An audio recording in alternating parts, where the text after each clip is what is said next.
ਸਤਿ ਸ਼੍ਰੀ ਅਕਾਲ। ਚੜ੍ਹਦੀ ਕਲਾ ਟਾਈਮ ਟੀਵੀ ਨਿਊਜ਼ ਦੇਖਣ ਵਾਲੇ ਸਾਰੇ ਦਰਸ਼ਕਾਂ ਦਾ ਮੈਂ ਰਾਜਵਿੰਦਰ ਕੌਰ ਸਵਾਗਤ ਕਰਦੀ ਹਾਂ। ਖਬਰਾਂ ਦੀ ਸ਼ੁਰੂਆਤ ਤੋਂ ਪਹਿਲਾਂ ਇੱਕ ਨਜ਼ਰ ਮਾਰ ਲੈਂਦੇ ਹਾਂ ਸੁਰਖੀਆਂ ਦੇ ਵੱਲ।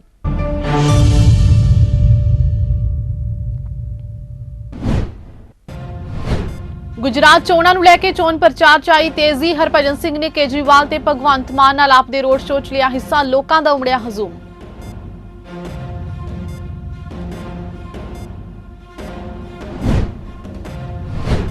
ਮੁੱਖ ਮੰਤਰੀ ਭਗਵੰਤ ਮਾਨ ਦਾ ਵੱਡਾ ਬਿਆਨ। ਸ਼ਿਕੰਜੇ 'ਚ ਗੋਲਡੀ ਬਰਾੜ। ਗੋਲਡੀ ਨੂੰ ਅਮਰੀਕਾ 'ਚ ਡਿਟੇਨ ਕੀਤਾ ਗਿਆ, ਕਿਹਾ ਸੀਐਮ ਨੇ।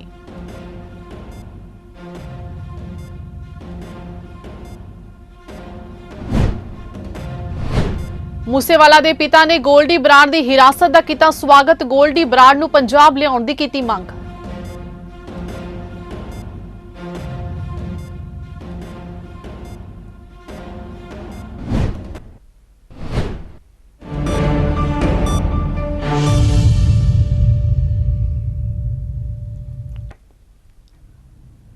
ਅਤੇ ਹੁਣ ਖਬਰਾਂ ਵਿਸਥਾਰ ਦੇ ਨਾਲ। ਕ੍ਰਿਕਟਰ ਤੋਂ ਸਿਆਸਤਦਾਨ ਬਣੇ ਹਰਭਜਨ ਸਿੰਘ ਨੇ ਗੁਜਰਾਤ ਵਿਧਾਨ ਸਭਾ ਚੋਣਾਂ ਦੇ ਮੱਦੇਨਜ਼ਰ ਆਪ ਵੱਲੋਂ ਕੱਢੇ ਰੋਡ ਸ਼ੋਅ ਵਿੱਚ ਹਿੱਸਾ ਲਿਆ। ਇਸ ਰੋਡ ਸ਼ੋਅ ਦੌਰਾਨ ਉਹ ਦਿੱਲੀ ਦੇ ਮੁੱਖ ਮੰਤਰੀ ਅਰਵਿੰਦ ਕੇਜਰੀਵਾਲ ਤੇ ਪੰਜਾਬ ਦੇ ਮੁੱਖ ਮੰਤਰੀ ਭਗਵੰਤ ਮਾਨ ਨਾਲ ਇੱਕ ਖੁੱਲੀ ਗੱਡੀ ਵਿੱਚ ਸਵਾਰ ਦੇਖੇ ਗਏ। ਰਾਜ ਸਭਾ ਦੇ ਸੰਸਦ ਮੈਂਬਰ ਹਰਭਜਨ ਨੇ ਕਿਹਾ ਕਿ ਮੈਨੂੰ ਕ੍ਰਿਕਟਰ ਹੁੰਦੇ ਹੋਏ ਜੋ ਪਿਆਰ ਲੋਕਾਂ ਤੋਂ ਮਿਲਿਆ ਤੇ ਮੈਂ ਇਹੀ ਪਿਆਰ ਗੁਜਰਾਤ ਵਾਸੀਆਂ ਤੋਂ ਵੀ ਚਾਹੁੰਦਾ। ਗੁਜਰਾਤ ਵਿਧਾਨ ਸਭਾ ਦੀਆਂ ਦੂਜੇ ਗੇੜ ਦੀਆਂ ਵੋਟਾਂ ਲਈ ਪ੍ਰਚਾਰ ਕਰਦੇ ਉਹਨਾਂ ਨੇ ਲੋਕਾਂ ਨੂੰ ਅਪੀਲ ਕੀਤੀ ਕਿ ਜੇ ਉਹ ਆਪਣੇ ਸੂਬੇ ਵਿੱਚ ਮੁਫਤ ਬਿਜਲੀ ਚਾਹੁੰਦੇ ਨੇ ਤਾਂ ਉਹ ਨਤੀਜੇ ਵਾਲੇ ਦਿਨ 8 ਦਸੰਬਰ ਯਾਦ ਰੱਖਣ। ਉਹਨਾਂ ਕਿਹਾ ਕਿ ਨਤੀਜੇ ਅਜਿਹੇ ਹੋਣੇ ਚਾਹੀਦੇ ਨੇ ਕਿ ਹਰੇਕ ਵਿੱਚ ਉਤਸ਼ਾਹ ਭਰਨ। ਇਹ ਵੀ ਦੱਸਣਾ ਬਣਦਾ ਹੈ ਕਿ ਆਪ ਵੱਲੋਂ ਗੁਜਰਾਤ ਵਿੱਚ 182 ਵਿੱਚੋਂ 181 ਵਿਧਾਨ ਸਭਾ ਸੀਟਾਂ ਤੇ ਚੋਣ ਲੜੀ ਜਾ ਰਹੀ। ਉਹਨਾਂ ਕਿਹਾ ਕਿ ਉਹ ਗੁਜਰਾਤ ਵਿੱਚ ਵੀ ਉਸੇ ਪਿਆਰ ਦੀ ਉਮੀਦ ਕਰ ਰਹੇ ਸਨ ਜੋ ਉਹਨਾਂ ਨੂੰ ਇੱਕ ਕ੍ਰਿਕਟਰ ਵਜੋਂ ਮਿਲਿਆ ਸੀ। ਉਹਨਾਂ ਲੋਕਾਂ ਨੂੰ ਅਪੀਲ ਕੀਤੀ ਹੈ ਕਿ ਜੇਕਰ ਉਹ ਮੁਫਤ ਬਿਜਲੀ ਚਾਹੁੰਦੇ ਨੇ ਤਾਂ 8 ਦਸੰਬਰ ਨਾ ਭੁੱਲਣ।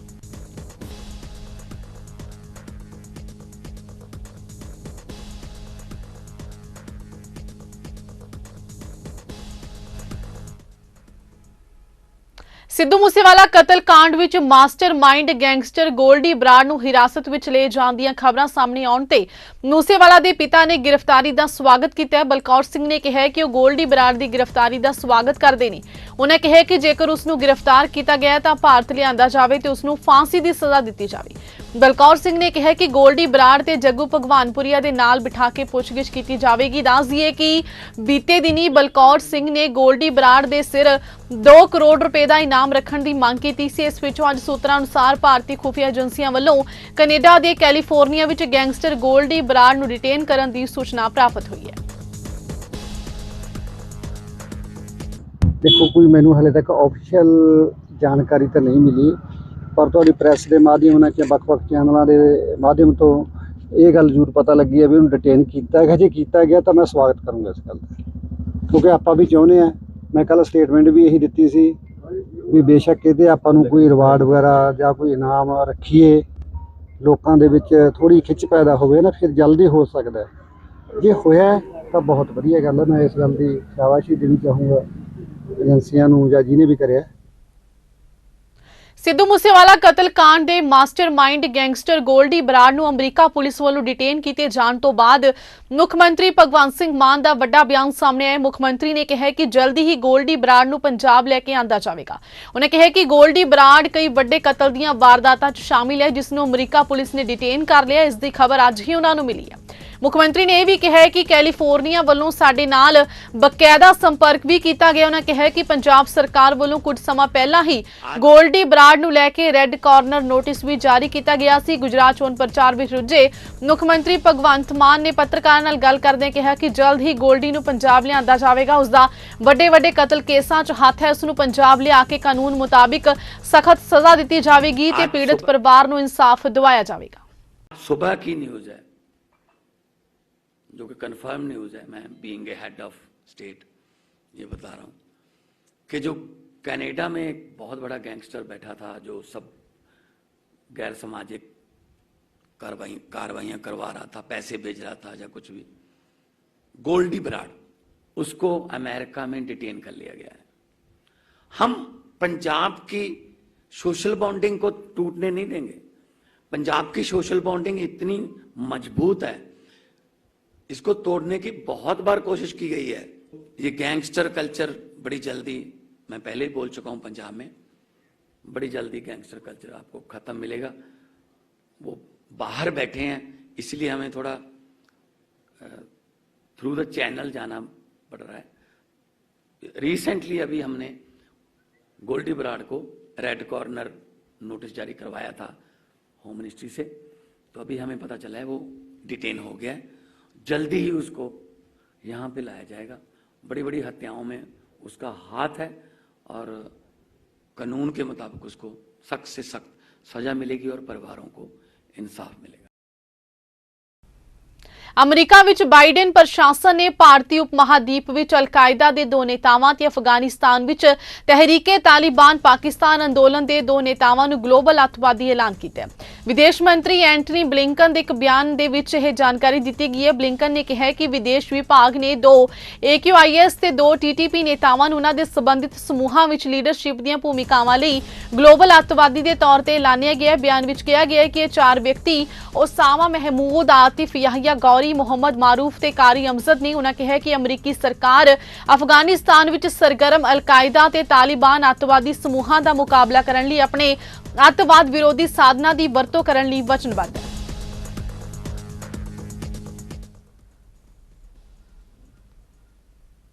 ਹਲਕਾ ਡੇਰਾ ਬਾਬਾ ਨਾਨਕ ਅਧੀਨ ਆਉਂਦੇ ਪਿੰਡ ਉਦੋਂਵਾਲੀ ਨਜ਼ਦੀਕ ਸੜਕ ਹਾਦਸੇ ਦੌਰਾਨ 2 ਸਕੂਲੀ ਵਿਦਿਆਰਥੀਆਂ ਦੇ ਜ਼ਖਮੀ ਹੋਣ ਦਾ ਸਮਾਚਾਰ ਹੈ।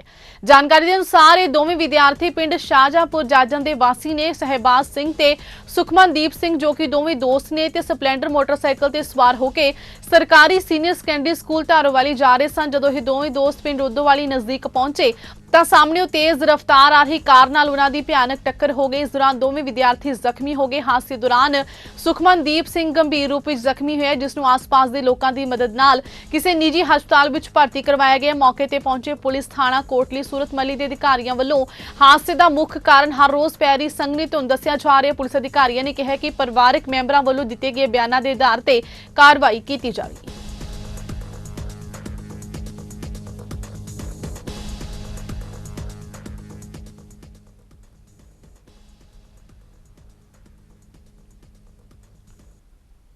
ਦਿੱਲੀ ਦੀ ਜਵਾਹਰ ਲਾਲ ਨਹਿਰੂ ਯੂਨੀਵਰਸਿਟੀ ਇੱਕ ਵਾਰ ਫੇਰ ਚਰਚਾ ਵਿੱਚ ਹੈ।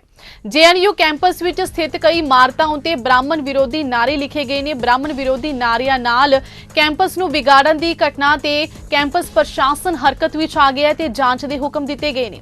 JNU ਦੇ ਵਾਈਸ ਚਾਂਸਲਰ ਨੇ SIS ਯਾਨੀ ਸਕੂਲ ਆਫ ਇੰਟਰਨੈਸ਼ਨਲ ਸਟੱਡੀਜ਼ ਵਿੱਚ ਕੁਝ ਅਣਪਛਾਤੇ ਤੱਤਾਂ ਦੁਆਰਾ ਕੰਧਾਂ ਤੇ ਫੈਕਲਟੀ ਦੇ ਕਮਰਿਆਂ ਨੂੰ ਵਿਗਾੜਨ ਦੀ ਘਟਨਾ ਦਾ ਗੰਭੀਰ ਨੋਟਿਸ ਲਿਆ ਤੇ ਪੂਰੇ ਮਾਮਲੇ ਦੀ ਜਾਂਚ ਕਰਕੇ ਰਿਪੋਰਟ ਸੌਂਪਣ ਲਈ ਕਿਹਾ। ਦਰਅਸਲ ਬੀਤੇ ਦਿਨੀ ਜਵਾਹਰ ਲਾਲ ਨਹਿਰੂ ਯੂਨੀਵਰਸਿਟੀ ਦੇ ਸਕੂਲ ਆਫ ਇੰਟਰਨੈਸ਼ਨਲ ਸਟੱਡੀਜ਼ ਦੀਆਂ ਕੰਧਾਂ ਤੇ ਬ੍ਰਾਹਮਣ ਵਿਰੋਧੀ ਨਾਅਰੇ ਲਿਖ ਕੇ ਵਿਗਾੜ ਦਿੱਤਾ ਗਿਆ ਹੈ, ਜਿਸ ਦੀ ਫੋਟੋ ਸੋਸ਼ਲ ਮੀਡੀਆ ਤੇ ਵਾਇਰਲ ਹੋਈ ਹੈ। ਵਿਦਿਆਰਥੀਆਂ ਨੇ ਦਾਅਵਾ ਕੀਤਾ ਹੈ ਕਿ ਸਕੂਲ ਆਫ ਇੰਟਰਨੈਸ਼ਨਲ ਸਟੱਡੀਜ਼ 2 ਦੀ ਇਮਾਰਤ ਨੂੰ ਬ੍ਰਾਹਮਣ ਤੇ ਬਾਣੀਆਂ ਭਾਈਚਾਰੇ ਵਿਰੁੱਧ ਨਾਅਰੇ ਲਗਾ ਕੇ ਭੰਨਤੋੜ ਕੀਤੀ ਗਈ। ਹਾਲਾਂਕਿ JNU ਦੇ VC ਨੇ ਇਸ ਲਈ ਕੁਝ ਅਣਪਛਾਤੇ ਤੱਤਾਂ ਨੂੰ ਜ਼ਿੰਮੇਵਾਰ ਠਹਿਰਾਇਆ।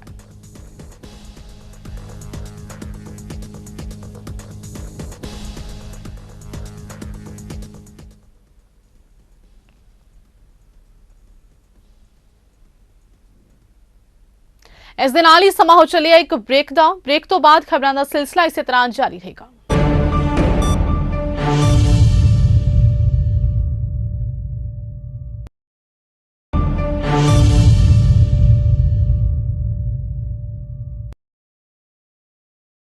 ब्रेक तो बाद तुहाडा स्वागत है।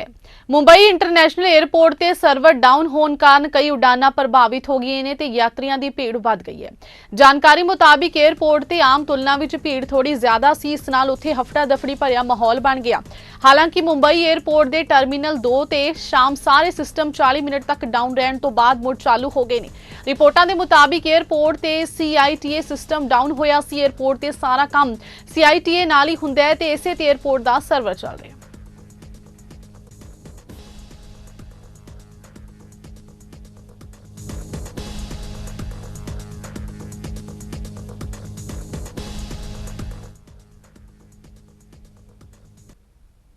ਨਾਭਾ ਬਲਾਕ ਦੇ ਪਿੰਡ ਹਿੰਮਤਪੁਰਾ ਦੇ ਰਹਿਣ ਵਾਲੇ ਪਾਸਟਰ ਰਣਜੀਤ ਦਾ ਪਿੰਡ ਦੇ ਹੀ ਕਰੀਬ 10 ਤੋਂ 12 ਵਿਅਕਤੀਆਂ ਵੱਲੋਂ ਬੁਰੀ ਤਰ੍ਹਾਂ ਕੁੱਟਮਾਰ ਕਰਕੇ ਉਸ ਦਾ ਮੋਟਰਸਾਈਕਲ ਵੀ ਭੰਨ ਦਿੱਤਾ ਗਿਆ। ਪਾਸਟਰ ਨੇ ਭੱਜ ਕੇ ਆਪਣੀ ਜਾਨ ਬਚਾਈ, ਜੋ ਨਾਭਾ ਦੇ ਸਰਕਾਰੀ ਹਸਪਤਾਲ ਵਿੱਚ ਜ਼ੇਰੇ ਇਲਾਜ ਹੈ। ਦੂਜੇ ਪਾਸੇ ਪੁਲਿਸ ਨੇ ਮੁਲਜ਼ਮਾਂ ਖਿਲਾਫ ਮਾਮਲਾ ਦਰਜ ਕਰਕੇ ਉਹਨਾਂ ਦੀ ਭਾਲ ਸ਼ੁਰੂ ਕੀਤੀ ਹੈ। ਪਾਸਟਰ ਰਣਜੀਤ ਨੇ ਦੱਸਿਆ ਕਿ ਉਸ ਨੂੰ ਪਹਿਲਾਂ ਵੀ ਵਿਅਕਤੀਆਂ ਵੱਲੋਂ ਧਮਕੀਆਂ ਦਿੱਤੀਆਂ ਜਾ ਰਹੀਆਂ ਸਨ। ਜਦੋਂ ਉਹ ਉਹਨਾਂ ਖਿਲਾਫ ਪੁਲਿਸ ਚੌਂਕੀ 'ਚ ਸ਼ਿਕਾਇਤ ਲਿਖਾ ਕੇ ਵਾਪਸ ਪਰਤ ਰਿਹਾ ਸੀ ਤਾਂ ਉਹਨਾਂ ਵਿਅਕਤੀਆਂ ਨੇ ਉਸ ਦੀ ਬੁਰੀ ਤਰ੍ਹਾਂ ਕੁੱਟਮਾਰ ਕੀਤੀ ਤੇ ਉਸ ਦਾ ਮੋਟਰਸਾਈਕਲ ਵੀ ਭੰਨ ਦਿੱਤਾ। ਪਾਸਟਰ ਨੇ ਕਿਹਾ ਕਿ ਜੇਕਰ ਕੱਲ ਨੂੰ ਉਸ ਦੇ ਪਰਿਵਾਰ ਜਾਂ ਉਸ ਦਾ ਕੋਈ ਨੁਕਸਾਨ ਹੁੰਦਾ ਹੈ ਤੇ ਵਿਅਕਤੀ ਜ਼ਿੰਮੇਵਾਰ ਹੋਣਗੇ।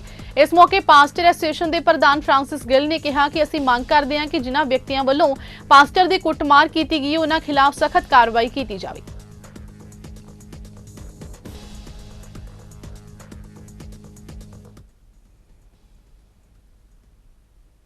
ਹਰਿਆਣਾ ਦੇ ਮੁੱਖ ਮੰਤਰੀ ਮਨੋਹਰ ਲਾਲ ਦੀ ਪ੍ਰਧਾਨਗੀ ਹੇਠ ਹੋਈ ਮੰਤਰੀ ਮੰਡਲ ਦੀ ਬੈਠਕ ਵਿੱਚ ਹਰਿਆਣਾ ਵਾਹਨ ਸਕ੍ਰੈਪਸ ਨੀਤੀ ਬਣਾਉਣ ਦੇ ਡਰਾਫਟ ਨੂੰ ਮਨਜ਼ੂਰੀ ਪ੍ਰਦਾਨ ਕੀਤੀ ਗਈ। ਇਸ ਦੇ ਤਹਿਤ 10 ਸਾਲ ਦੀ ਮਿਆਦ ਪੂਰੀ ਕਰ ਚੁੱਕੇ ਡੀਜ਼ਲ ਵਾਹਨਾਂ ਤੇ 15 ਸਾਲ ਦੀ ਮਿਆਦ ਪੂਰੀ ਕਰ ਚੁੱਕੇ ਪੈਟਰੋਲ ਵਾਹਨਾਂ ਨੂੰ ਸਕ੍ਰੈਪ ਕੀਤਾ ਜਾ ਸਕੇਗਾ।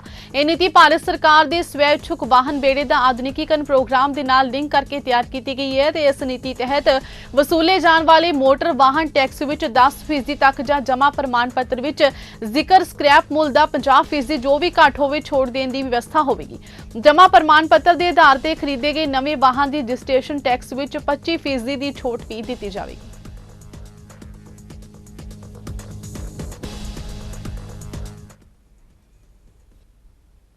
ਫਿਰੋਜ਼ਪੁਰ ਸ਼ਹਿਰ ਵਿੱਚ ਟ੍ਰੈਫਿਕ ਕਰਮਚਾਰੀ ਨੇ ਬਹਾਦਰੀ ਦਿਖਾਉਂਦੇ ਹੋਏ ਪੁਲਿਸ ਨਾਕੇ ਤੋਂ ਭੱਜੇ ਮੋਟਰਸਾਈਕਲ ਸਵਾਰ ਨੌਜਵਾਨ ਨੂੰ ਗ੍ਰਿਫਤਾਰ ਕਰ ਲਿਆ। ਫੜੇ ਜਾਣ ਤੋਂ ਬਾਅਦ ਉਕਤ ਨੌਜਵਾਨ ਧੱਕੇ ਨਾਲ ਟ੍ਰੈਫਿਕ ਮੁਲਾਜ਼ਮ ਨੂੰ 500 ਰੁਪਏ ਦੀ ਰਿਸ਼ਵਤ ਦੇ ਰਿਹਾ ਸੀ, ਜਿਸ ਨੂੰ ਪੁਲਿਸ ਨੇ ਫੜ ਲਿਆ। ਸਾਰੀ ਘਟਨਾ ਸੀਸੀਟੀਵੀ ਵਿੱਚ ਕੈਦ ਹੋਈ ਹੈ। ਟ੍ਰੈਫਿਕ ਕਰਮੀ ਨੇ ਦੱਸਿਆ ਕਿ ਉਕਤ ਨੌਜਵਾਨ ਨੂੰ ਜਦੋਂ ਉਹਨਾਂ ਰੋਕਿਆ ਤਾਂ ਇਸ ਕੋਲੋਂ ਮੋਟਰਸਾਈਕਲ ਦੇ ਕਾਗਜ਼ਾਤ ਪੁੱਛੇ ਗਏ ਜੋ ਕਿ ਇਸ ਕੋਲ ਨਹੀਂ ਸਨ। ਫਿਰ ਇਸ ਵੱਲੋਂ ਉਸ ਨੂੰ ਪੈਸਿਆਂ ਦੀ ਪੇਸ਼ਕਸ਼ ਕੀਤੀ ਗਈ, ਜਿਸ ਲਈ ਮਨਾ ਕਰਨ ਤੋਂ ਬਾਅਦ ਇਸ ਦਾ ਮੋਟਰਸਾਈਕਲ ਬੌਂਡ ਕਰ ਲਿਆ ਗਿਆ।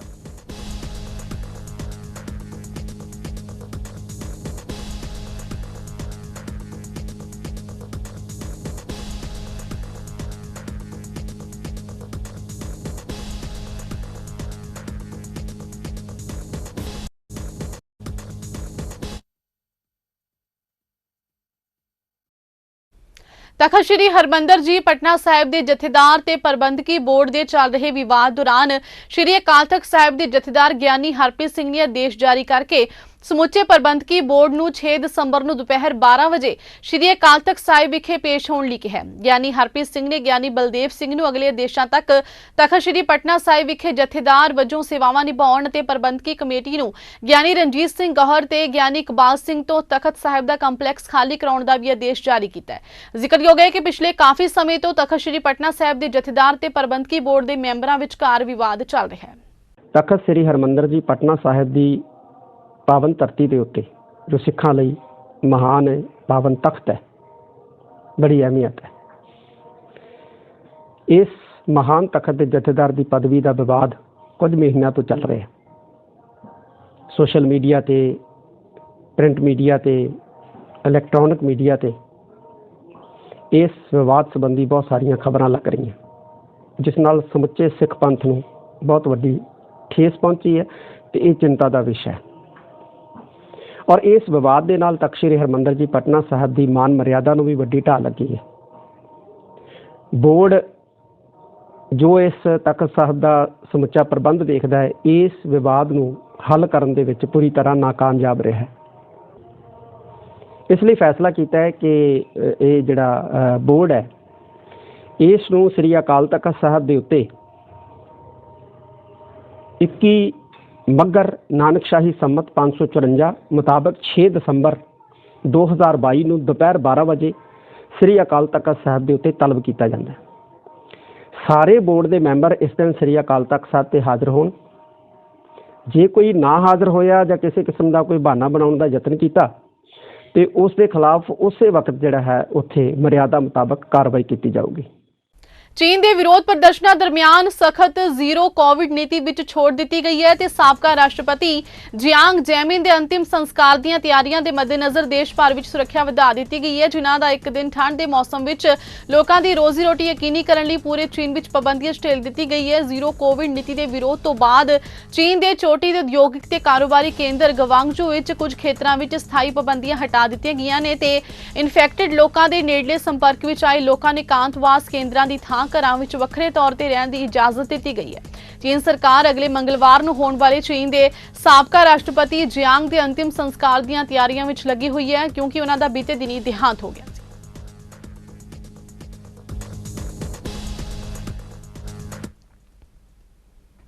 ਭਾਰਤ ਪਾਕਿਸਤਾਨ ਦੀ ਸਰਹੱਦ ਤੋਂ ਇੱਕ ਵਾਰ ਫੇਰ ਡਰੋਨ ਮਿਲਿਆ। ਨਾਲ ਹੀ ਬਾਰਡਰ ਬੈਲਟ ਖੇਮਕਰਨ ਦੇ ਪਿੰਡ ਕਲਸ ਵਿਖੇ 6 ਕਿਲੋ 680 ਗ੍ਰਾਮ ਹੈਰੋਇਨ ਸਮੇਤ ਇੱਕ ਡਰੋਨ ਸੁੱਟੇ ਜਾਣ ਤੋਂ ਬਾਅਦ ਤੋਂ ਖਾਲੜਾ ਪੁਲਿਸ ਅਤੇ BSF ਦੇ ਸਾਂਝੇ ਆਪਰੇਸ਼ਨ ਦੌਰਾਨ ਇੱਕ ਹੋਰ ਡਰੋਨ ਸੁੱਟੇ ਜਾਣ ਦਾ ਸਮਾਚਾਰ ਪ੍ਰਾਪਤ ਹੋਇਆ। ਇਸ ਮੌਕੇ ਖੇਮਕਰਨ ਥਾਣਾ ਮੁਖੀ ਕੰਵਲਜੀਤ ਰਾਏ ਨੇ ਦੱਸਿਆ ਕਿ ਕਲਸ ਟ੍ਰੇਨ ਦੇ ਨਜ਼ਦੀਕ ਤੋਂ ਪੁਲਿਸ ਵੱਲੋਂ ਸਰਹੱਦ ਤੇ ਤਾਇਨਾਤ BSF ਦੀ ਮਦਦ ਨਾਲ ਪਾਕਿਸਤਾਨੀ ਡਰੋਨ ਦੇ ਨਾਲ 5 ਪੈਕੇਟ ਹੈਰੋਇਨ ਮਿਲੀ ਹੈ ਤੇ ਪੁਲਿਸ ਤੇ BSF ਵੱਲੋਂ ਸਾਂਝੇ ਤੌਰ ਤੇ ਉਸ ਜਗ੍ਹਾ ਤੇ ਸਰਚ ਅਭਿਆਨ ਚਲਾਇਆ ਜਾ ਰਿਹਾ ਹੈ।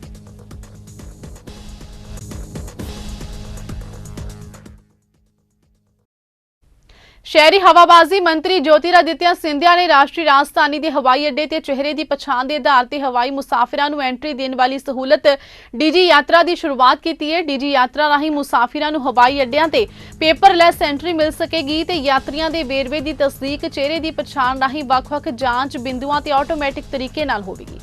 सुरक्षा जांच वाले खेतरां 'च भी यही प्रणाली काम करेगी। पेपरलैस इस सहूलत की शुरुआत दिल्ली के नाल-नाल वाराणसी ते बेंगलुरु हवाई अड्डे ते भी हुई है। इस सहूलत का लाभ उठाउण लई मुसाफिरां नूं डीजी यात्रा ऐप ते रजिस्ट्रेशन कराउणी होवेगी ते अपना वेरवा देना होवेगा। इस दे आधार राही तस्दीक होवेगा ते मुसाफिरां नूं अपनी तस्वीर भी लैनी होवेगी।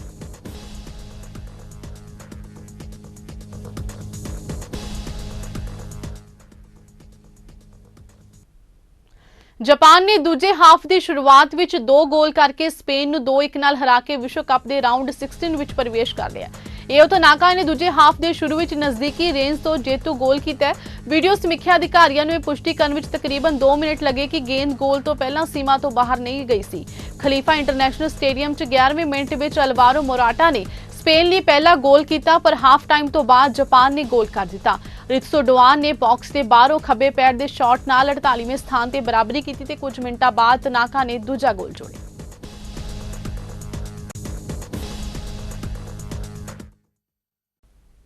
ਅਤੇ ਹੁਣ ਨਜ਼ਰ ਮਾਰਦੇ ਹਾਂ ਅੱਜ ਦੇ ਮੌਸਮ ਦੇ ਹਾਲ ਦੇ ਵੱਲ।